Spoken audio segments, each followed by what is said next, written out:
Again, what does the FCC order do?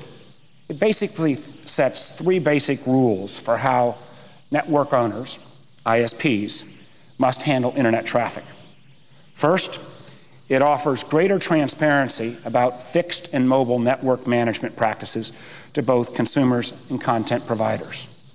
This is terribly important. Without that transparency, without that knowledge to kind of see what you're getting as a consumer, or if you're a content provider, making sure that your traffic is not being bumped out of line by some large network operator, is terribly important.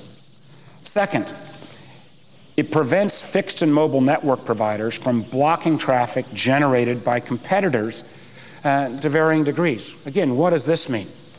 It means that if you are a network manager, if you're a network provider, and many network providers are now starting to also own content as well, you want to make sure that if you're a competitor in terms of content provider, that your network, the network that you may be putting your traffic on, that has its own set of content, isn't allowing its network-owned content to get priority, to get an unfair advantage. Again, in terms of if the networks are going to be, in effect, the kind of open, accessible, and neutral networks that we've all come to expect from our telecommunications networks in the past, you got to make sure there's no bias. The second part of what the FCC's order does is tries to make sure that these fixed and mobile network providers aren't able to block traffic and give their own content priority. Third, it prohibits fixed broadband providers from unreasonably discriminatory practices. Again, this is about both content, but it also tries to get at that issue of how do you deal with those folks who have huge amounts of content that in effect try to flood the network, that can cause clogging of the network.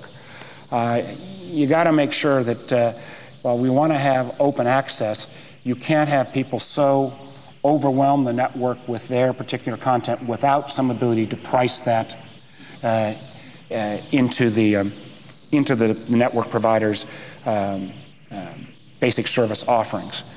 Again, I know many of my colleagues their eyes are starting to gel. I even see that some of the pages' eyes are starting to gel as we dive into some of the intricacies of telecommunications practices here. But at the end of the day, what the FCC did in 2010, which will be implemented later this month, unless the Senate in effect rejects it and throws all the work out the window and says, let's go back to square one, which I think would actually do great harm to the progress made and provide even greater uncertainty to one of the fastest growing areas of our economy, telecommunications and broadband. If we reject this Senate Joint Resolution 6, which I hope we will, allow this compromise that the FCC's worked out to move forward, I do believe it will allow the kind of broadband growth, the kind of internet growth that we've all come to want, expect, and that will help generate jobs in this country. Again, the wireless issues, couple of final points. The wireless issues in this area are particularly challenging. Wireless, at least in terms of broadband, is a newer technology. And again, the FCC in this area decided to adopt a lighter hand of regulation than the more strict full telecommunications regulation of the 1996 Act in terms of mobile. And we've seen this tremendous growth in mobile. As of December 2010, 26% of U.S. households were wireless only, compared to about 8% of the households 5 years ago. The point here is a dramatic one.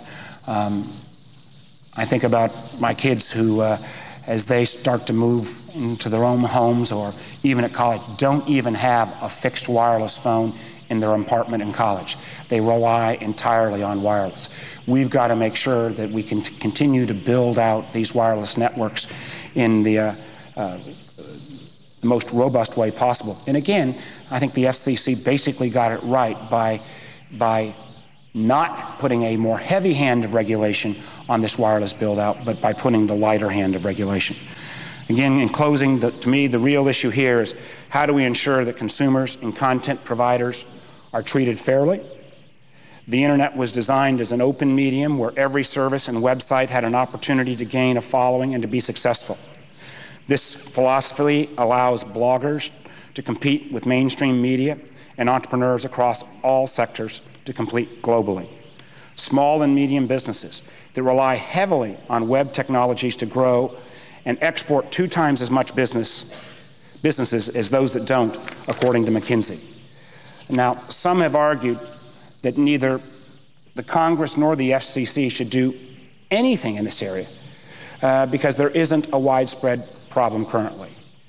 It is important to remember that the reason that the internet has been so successful has been the fact that no one has been able to control it. No network provider alone, no content provider alone.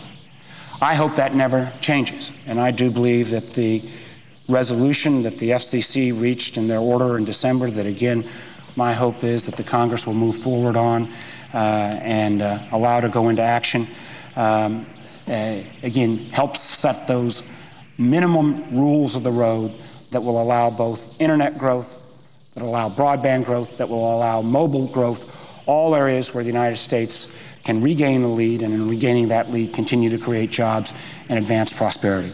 With that, Mr. President, I yield the floor and note the absence of a quorum.